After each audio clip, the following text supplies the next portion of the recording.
Hey everyone, it's Theo, and I'm doing some maps I haven't actually made a video for, so let's go ahead and do some Nightmare Palantir.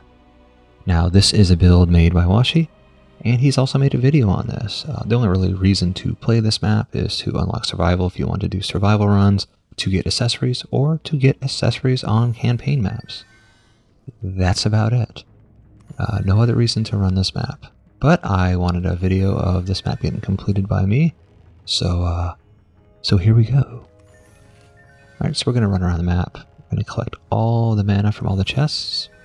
And then we're going to go ahead and build a strength drain and an ensnare aura right here in the middle. Then we'll go ahead and swap over to our EV. We're going to build a 4D buff beam right there in the middle between the two crystals. Here we go. And then we'll go ahead and swap to our Adept. And our Adept's going to build some LTs and some DSTs. Alright, so let's go ahead and get, right there. I'm going to do 4 LTs. And then we're going to do a bunch of DSTs. But I'm going to go ahead and bring in my Tower Boost Monk. And I'm going to bring in a DPS Monk. And the reason I'm bringing that DPS Monk in is just for some crowd control on the very first wave. This crystal may get hit when you're just getting started off building things. So I put a DPS hero right there, right off, just for the first wave. Now my Tower Boost Monk is going to drop some mana to my Adept. And then I will finish the build. So we're going to build 4 DSTs pointing in opposite directions, which is northeast, southeast, northwest, and southwest. And then we're going to have 5 DSTs pointing due south.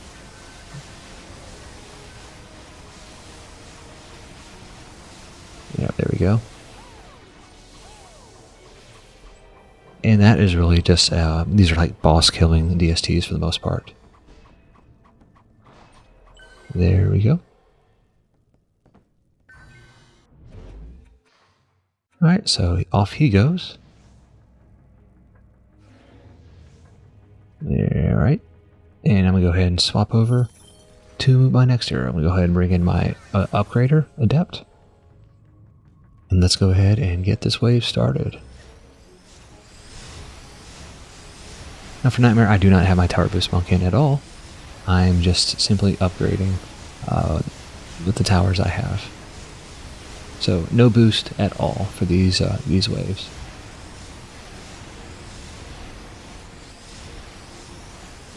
And I will admit, this is a Nightmare. Obviously, this is Nightmare difficulty.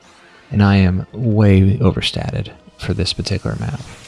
With the stats I have, I am easily cleaning house. As you can see, I'm not even finding mobs to shoot to get some mana from. So slow and steady is gonna win the race on this for all these upgrades.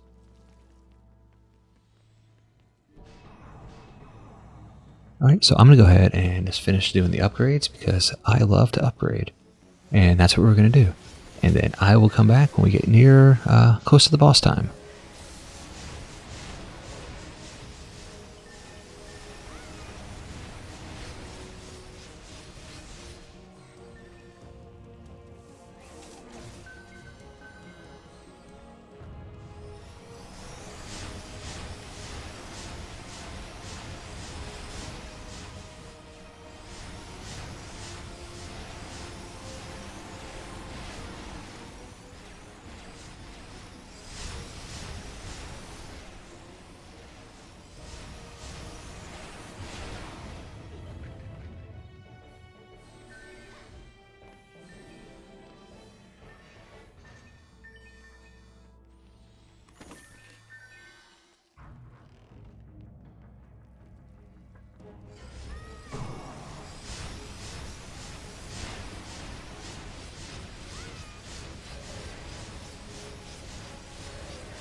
And I'm back.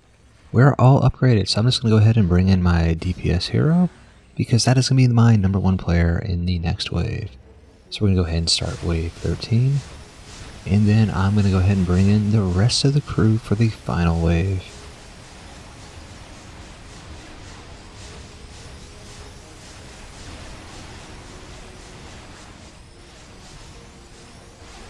And by rest of the crew, I mean I'm going to bring in my Tower Boost Monk and 2 Guardian Summoners. Now, if I had thought this through a little bit better, I probably would have just brought in 1 Guardian Summoner with Monk and Huntress Guardians, and maybe had a Hero Boost Monk and killed the boss with my Huntress. Now, the reason I generally don't like to use Huntress in videos is because I just don't know how many people actually have a Huntress out there. So I tend to fight bosses with heroes I think most people would have, which would be Jesters or DPS monks. But playing this map, I actually played this map with Kenobi, and I was the monk and he was a Huntress, and he laid waste to the bosses with that Huntress when we were playing this on Ruthless, doing some testing. So there's definitely other ways to take care of these bosses. I think I got a little lucky on this run, potentially, with the bosses, but I definitely could see some merit in using a DPS Huntress or even a DPS Apprentice in long range killing the boss. But we are on the final wave now. So let's go ahead and get this party started. I don't know what that means, but I'm gonna go ahead and get my Tower Booster going, and I'm gonna go get my Guardian Summoners right next to the Apprentice Towers, and then we're gonna do some Tower Boosting, maybe.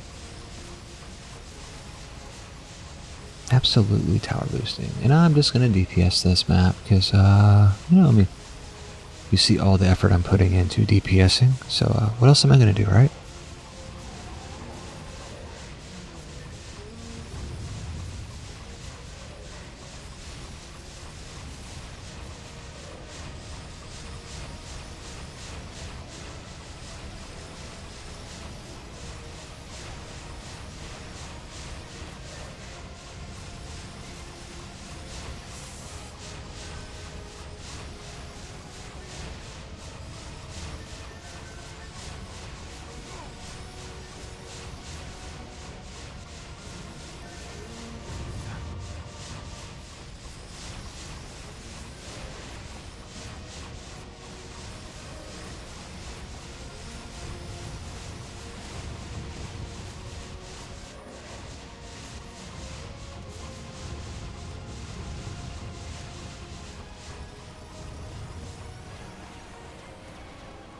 Alright, it's boss time. It's time to go ahead and fight a gold demon.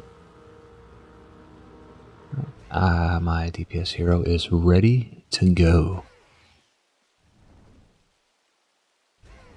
And my tower boost monk is ready to go.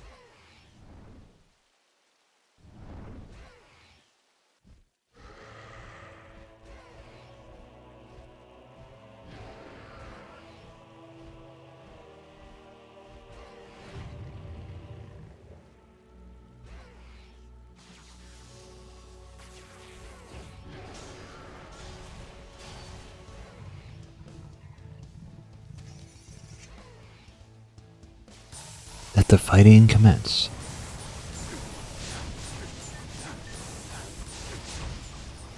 And I kind of messed up, or I turned on my hero boost on my tower boost monk accidentally.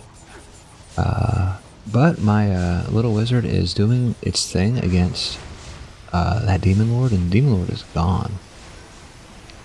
Now we got this dude, and the towers are doing its thing. And I got really lucky because that dude just jumped off the bridge. I mean, how lucky is that? That didn't happen on other runs. This run, he jumped off the bridge. Other runs I did, I had to fight the guy. That's why I definitely think it'd be a pretty good idea to bring out a huntress and just shoot that dude, or an apprentice, and just kind of lay waste to that guy. Like I said, this map drops nothing you want other than accessories.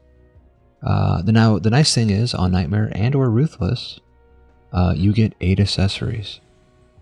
I will say that, obviously, you know, there's no point in running this on Ruthless if you can run this on Nightmare, because accessory quality is no different on Nightmare and Ruthless, so you're better off just doing it on Nightmare. It's a little bit easier time, but that's all I have for this video. Thanks so much for watching, and happy farming.